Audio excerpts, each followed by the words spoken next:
Hatira. Di sini kita akan membahas tentang analisis tokoh, alur, latar dan sudut pandang pada cerpen Dua Orang Sahabat karya A.A. Nafis. Mari kita bahas. Tokoh adalah pelaku yang memerankan adegan dalam cerpen. Cerita pendek terdapat beberapa tokoh, namun biasanya hanya ada satu tokoh utama.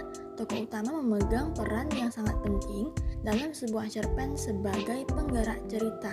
Kata Rosid tahun 2022. Tokoh pada cerpen Dua Orang Sahabat karya A.A. Nafis ini yaitu si Kekar, si Kurus, dan Nita. Selanjutnya ada alur, ialah rangkaian cerita yang berisi tahapan-tahapan suatu peristiwa sehingga terjadi sesuatu yang dihadirkan oleh tokoh dalam suatu cerita menurut Aminuddin tahun 2002. Alur digunakan dalam cerpen Dua Orang Sahabat adalah alur campuran. Dapat dilihat dari awal si tokoh yang sedang berjanjian bertemu dengan tokoh lainnya dan sedikit menceritakan cerita yang tiada masa lalu.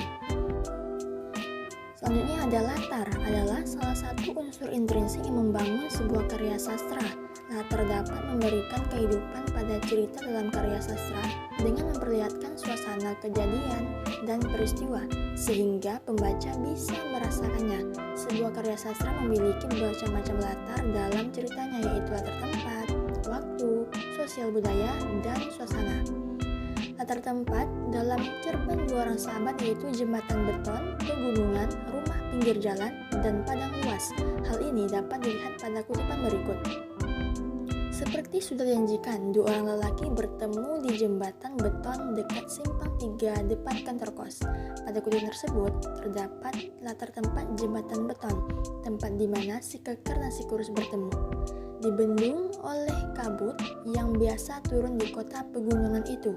Dalam kutipan tersebut terdapat latar tempat pegunungan di mana pada saat itu si Kekar dan si Kurus pergi dari jembatan beton ke suatu tempat. Kutipan selanjutnya yaitu rumah-rumah di kedua pinggir jalan itu sudah jarang letaknya. Pada kutipan berikut menunjukkan latar tempat rumah pinggir jalan di mana si Kekar dan si Kurus ketika sedang dalam perjalanan ke suatu tempat. Selanjutnya ada, dan memang tak lama kemudian mereka sampai ke suatu padang luas yang membujur di sepanjang kaki bukit di kejauhan itu.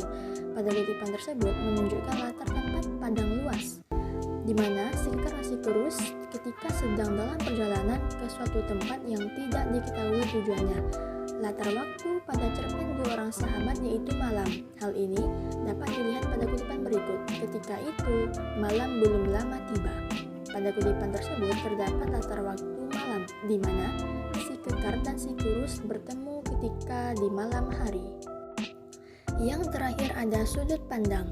Sudut pandang ialah dari perspektif atau kacamata penulis menyampaikan sebuah cerita menurut Pramida tahun 2020. Sudut pandang merupakan posisi pengarang dalam mengisahkan setiap alur cerita, dan sudut pandang yang digunakan untuk berbagi menjadi beberapa jenis sesuai dengan yang diinginkan oleh pengarang menurut Putro tahun 2020. Sudut pandang pada cerpen Dua Orang Sahabat yaitu menggunakan sudut pandang orang ketiga di luar serba tahu. Hal ini dapat dilihat pada kutipan berikut. Seperti sudah dijanjikan, dua orang lelaki bertemu di jembatan beton dekat simpang 3 depan kantor pos. Yang satu Kekar dan yang lain Kurus. Pada kutipan berikut, sudut pandangnya digunakan dalam cerpen Dua Orang Sahabat, sudut pandang orang ketiga. Di luar cerita serba tahu yaitu kondisi seolah-olah pelaku ini mengetahui semua yang dilakukan oleh semua tokoh dalam cerita, tetapi ia tidak terlibat dalam cerita tersebut.